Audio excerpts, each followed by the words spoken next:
Stacey's Extraordinary Words by Stacey Abrams, illustrated by Kit Thomas. Stacey loved words. She loved to read and write and say them.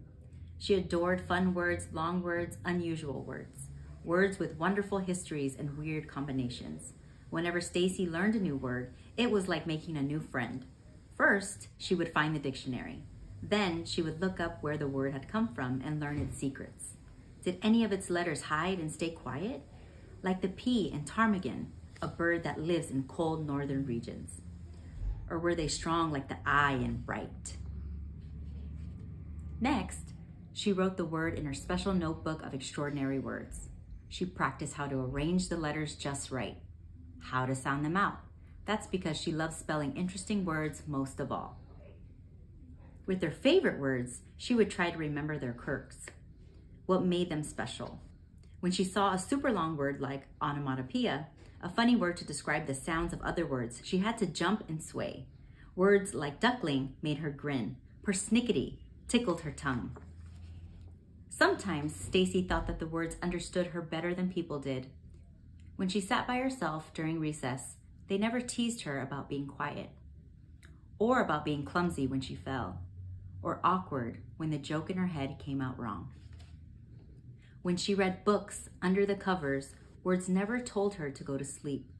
Words understood why she was grumpy or anxious. In fact, words helped her explain what she was feeling, if only to herself. One day, Stacey's teacher, Mrs. Blakesley, asked her to wait after class. She squirmed in her seat because she was afraid. Petrified, another way to say really, really afraid. Usually, the teacher only kept a student after class because of a blunder, a mistake. Miss Blakesley called Stacey to her desk and she returned her spelling test. A big red 100 sat at the top of the page. The teacher asked her, "Do you know what a spelling bee is?" "A really smart insect?" Stacey joked. The teacher smiled. A spelling bee is a contest where students compete to spell as many words correctly as they can. I would like for you to participate.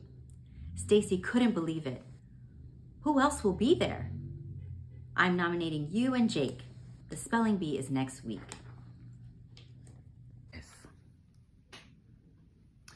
Stacey's excitement suddenly evaporated. Jake was not her friend. He was a bully who knew words too. Just yesterday, he had used a complicated word that made Suki cry. Last week, she heard him say something cruel to Zivko about his accent. Stacey thought it was stupendous that Zivko knew words in 2 different languages. Stacey knew as many words as Jake did. She wanted to say something when he said mean things to her friends, but she was intimidated, scared, because sometimes he said hurtful things to her too. She wished she had used her clever words to help Suki or Zivko or herself by speaking up. Perhaps at this spelling bee, she would be braver. At the spelling bee, she would not be silent. All week long, Stacey studied her spelling words from school and the ones she kept in her notebook. Still, the spelling bee felt as far away as the longest word she had ever seen. Sesquipedalian, a fancy way to describe words with lots of syllables. The days of the week were monotonous, torturous, and sluggish. Every hour felt longer and longer. Stacey wished for the week to whisk its days away. Finally, the morning of the spelling bee arrived. Stacey walked into the county library with her mother holding her hand tight. Mama gave her a big hug and whispered into her ear, "Just do your best. Your dad and I are very proud of you." Stacey followed her teacher to the room where the other students waited until it was time to go. Then they went onto the stage. The announcer explained the rules. Kids stepped up to the microphone one by one to get their word. If they spelled it right, the announcer told them so. But if they made a mistake, a bell would ring. The student would have to leave the stage. No do-overs. Stacey's turn finally came.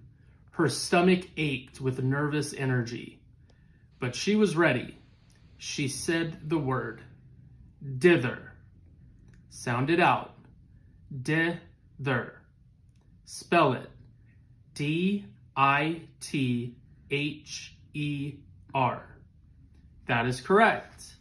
The announcer called on the next student. And the next. Promptly. Enormous. Shutter. Transportation. Craggy.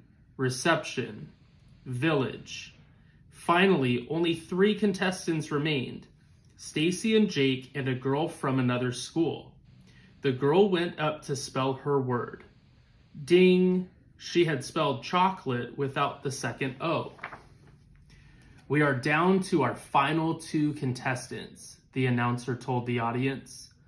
Jake took a long time to spell accept.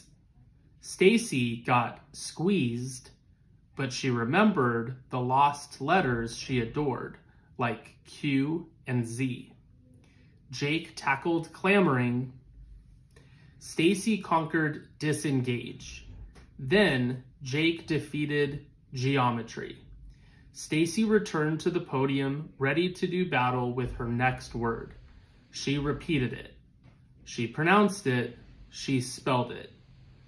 INSTANTANIOUS. Instantaneous. As she waited for the announcer, the bell dinged. I'm sorry, that is incorrect. The proper spelling is... Stacey couldn't hear the rest of what he said. Tears filled her eyes, but she stayed on stage like a good sport as Jake got his trophy and she received her second place ribbon. Everyone congratulated Jake, and so did she. Good job. Jake laughed and rolled his eyes. At least I know the difference between I and E. Stacey felt embarrassed, but she refused to let Jake make her cry. Well, I misspelled my word, but I do know how to be courteous. You should try it. She turned away and went to find her mom. If today were like one of the stories Stacey loved most, she would have won. And Jake would have learned that words were a gift that shouldn't be used to hurt people. But things didn't always happen that way in real life. Sometimes change was harder, and it didn't happen right away. Stacey felt a hand brush at her cheek. It opened her fist and smoothed out the ribbon. Mama? She put a butterscotch candy on top, Stacey's favorite kind. You okay? I lost. But you came so far, nearly to the very end. Not far enough. I got the letter wrong, and I didn't win. I failed. You only fail if you stop, her mother reminded her. I know there's a word for that. You know it too. Stacey thought about one of her favorite words, perseverance. Perseverance.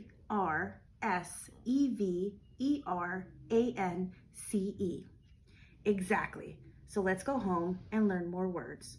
There's always next year. Stacey imagined all the words she had yet to meet, new words and new ways to speak up and help others. She'll find them all.